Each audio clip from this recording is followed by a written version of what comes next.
but in 5v5 that it's a really compelling experience. We just wanted to make sure that we narrowed down our focus and did everything well. We found that, I think game developers all over the place want to cram every feature, every nook and a cranny into their game, and it doesn't necessarily pan out in the way that they're hoping. So focus in on our specific features, make sure it's fun to play from top to bottom, and then, we want to see CNC4 live a long time. I do as well. Whether you see new units, new factions, whatever we may plan on bringing in. Well, it's lots of mammoth tanks. Yeah. And ion cannons. Exactly. And so that's the thing. Make sure every support power counts. Make sure every upgrade counts. Yeah. Make sure building, interacting with, and fighting with every unit is fun. Yeah, definitely. A question I was going to ask you that slipped my mind. The answer I was going to give you earlier too.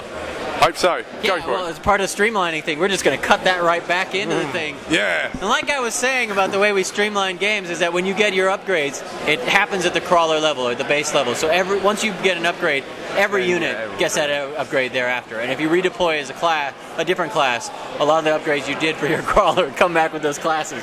See, isn't that great? It's like a vault. There's just so much in there, isn't there? And the thing I was going to ask is, RTS has taken, from 95, it's gone on, it's changed, maybe it's gone downhill slightly, like the background of RTS has changed. Now with Dawn of War 2 from THQ, they changed their game, didn't they? They made it so you can't build buildings. Now, they said that people who bought the game thought a lot of it. I mean, stuff like that. Are you seeing that as a new way to play an RTS, or kind of? Well, I think a lot of us enjoyed playing Dawn of War. It was definitely kind of scaled down from massive battles for sure. I think you're definitely seeing RPG elements coming into RTS. We have progression, which is RPG kind of based. We have this multiplayer mode that's kind of first-person shooter based, and class based, which I think a lot of people are used to, first-person shooter. I think you're going to see a lot of genre mixing. Definitely RTS. I think for many years people have been putting out a similar type game that's graphically been advanced, but you haven't necessarily been seeing a lot of innovations. And I think that RTS is definitely long overdue for some big innovations. Yeah, big changes. There are a lot of hardcore players that want the same game, and what we're telling them is, hey, you have that game. You can put that disc in. What we want to do is bring you a fresh experience that you don't necessarily know what you're waiting for until you get it. And we want to satisfy the hardcore, so we definitely have been taking a lot of community feedback from the hardcore and integrating that in. But a lot of us want to see RTS kind of change, open up, see. So you get more people in and get people interested in it. Exactly. Obviously we are PC exclusive, which caters to a certain category, but we're hoping to kind of change RTS from within the roots of it and have that kind of pan out. But I do think that you're going to see RTS changing, and it's kind of a niche market. We want to expand it out. And a lot of us that are developing for RTS love other types of genres and want to see that stuff kind of very 90s, I'd say. Now, you talk about PC exclusive.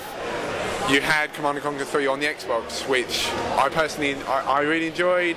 The controls, I thought, were the best they've been. You had Kane's Wrath come along, and the best thing about having it on console was the webcam feature. And watching, you enjoyed that? You're going to take that on you, and someone would go quiet, wouldn't they? And they'd be like, "What are you up to?"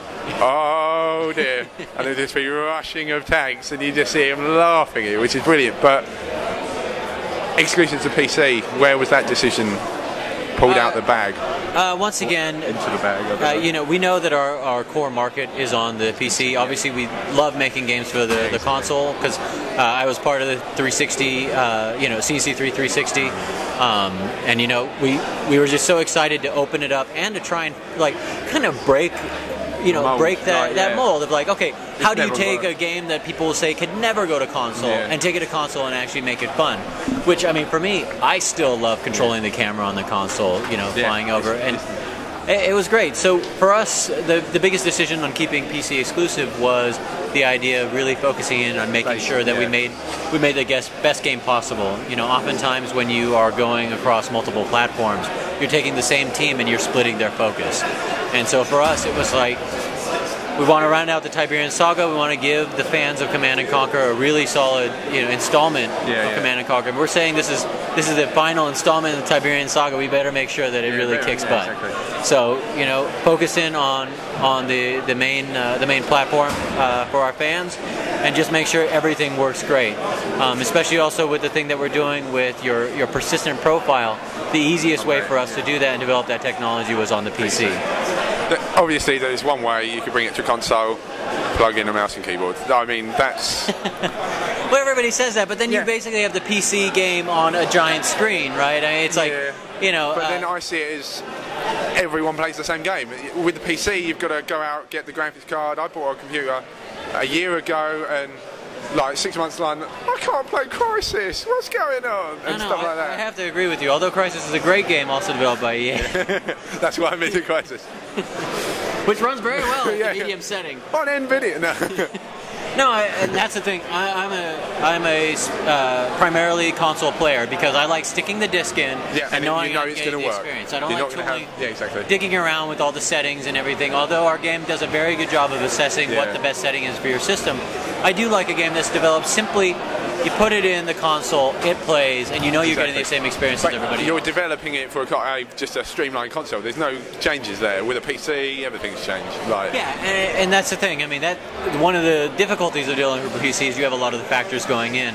But yeah, we had to make a decision, and the game that I like to develop for the console would be console specific. You develop from the ground up for the console rather than trying to adapt. Which was a tough part of you're taking these RTS games and trying to adapt them.